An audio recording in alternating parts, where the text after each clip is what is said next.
ಈ ದಿನ ನಮ್ಮ ಇಲಾಖೆ ಆಗಿರ್ತಕ್ಕಂಥ ಕರ್ನಾಟಕ ನಗರ ಮೂಲಸೌಕರ್ಯ ಅಭಿವೃದ್ಧಿ ಮತ್ತು ಹಣಕಾಸು ನಿಗಮ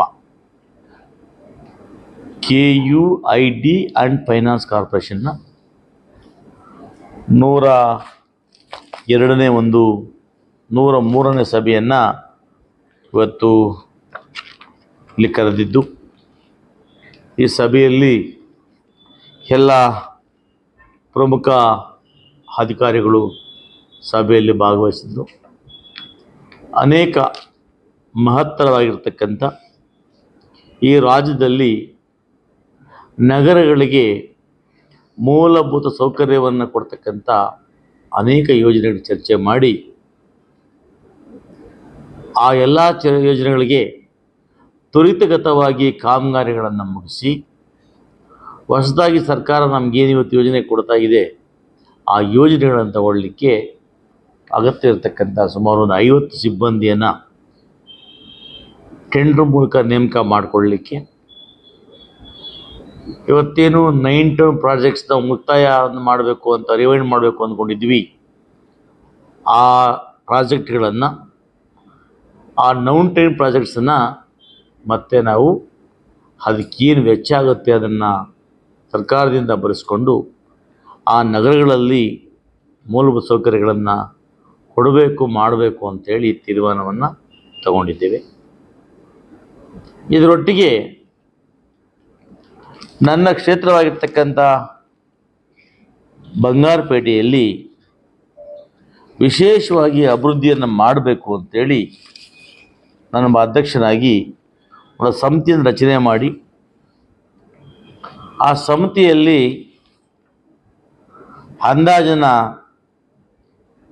DPR ಸಮಗ್ರವಾಗಿ ಬಂಗಾರಪೇಟೆ ನಗರ ಬೇಕಾಗಿರ್ತಕ್ಕಂಥ ಒಳಚರಂಡಿ, ರಸ್ತೆಗಳು, ವಿದ್ಯುತ್ ದೀಪಗಳು, ಕುಡಿಯುವ ನೀರಿನ ಸಮಗ್ರ ವ್ಯವಸ್ಥೆ, ಕೆರೆ ಅಭಿವೃದ್ಧಿ, ಸೆಪ್ಟಿಕ್ ಟ್ಯಾಂಕ್, ಈ ರೀತಿಯಾಗಿ ಹೊಸ ಹೊಸ ಯೋಜನೆಗಳೊಂದಿಗೆ ಬಂಗಾರಪೇಟೆಯನ್ನು ಒಂದು ಮಾದರಿಯನ್ನಾಗಿ ಮಾಡಬೇಕು ಅಂತೇಳಿ ಪಣ ತೊಟ್ಟಿದ್ದು, ಆ ನಿಟ್ಟಿನಲ್ಲಿ ನನಗೆ ಇವತ್ತು ಸಂಸ್ಥೆಯಿಂದ ಅನುಮೋದನೆ ದೊರೆತಿದೆ. ಬಂಗಾರಪೇಟೆ ನಗರಕ್ಕೆ ಮೂಲಭೂತ ಸೌಕರ್ಯಗಳ ಅಭಿವೃದ್ಧಿಗೊಳಿಸುವ ಬಗ್ಗೆ ನಮ್ಮ ಇಲಾಖೆ ವತಿಯಿಂದ ಸುಮಾರು ಅಂದಾಜು ಪಟ್ಟಿಯನ್ನು ತಯಾರು ಮಾಡಲಿಕ್ಕೆ 11 ಜನರ ಒಂದು ಸಮಿತಿಯನ್ನು ಇವತ್ತು ರಚನೆ ಮಾಡಿದ್ದೇವೆ. ಪ್ರಮುಖವಾಗಿ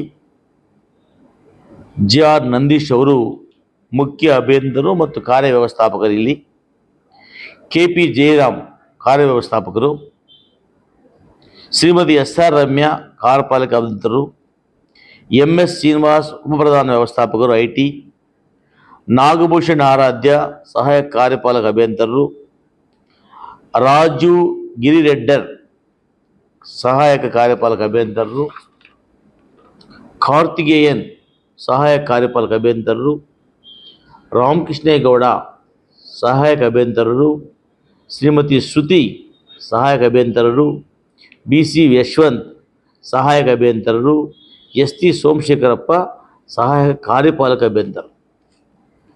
ಇವರೊಂದು ಸಮಿತಿಯನ್ನು ರಚನೆ ಮಾಡಿ 30 ದಿನ ಒಳಗಾಗಿ ನನಗೆ ನಗರವನ್ನು ಸಂಪೂರ್ಣವಾಗಿ ಅಭಿವೃದ್ಧಿ ಮಾಡೋದಕ್ಕೋಸ್ಕರ ಎಷ್ಟು ಹಣ ವೆಚ್ಚವಾಗ್ಬೋದು ಅಂತೇಳಿ ಒಂದು ಅಂದಾಜನ್ನು DPR ತಯಾರು ಮಾಡಿ ಈಗಾಗಲೇ ಆದೇಶ ಮಾಡಿದ್ದೇನೆ. ಬಹುಶಃ ಬರೋ ವಾರದಿಂದ ಈ ಎಲ್ಲ ಅಧಿಕಾರಿಗಳು ಬಂಗಾರಪೇಟೆ ನಗರಕ್ಕೆ ಬಂದು ಅಲ್ಲಿ ಪರಿಶೀಲನೆ ಮಾಡಿ ಒಂದು ವರದಿಯನ್ನು ಕೊಡ್ತಾರೆ.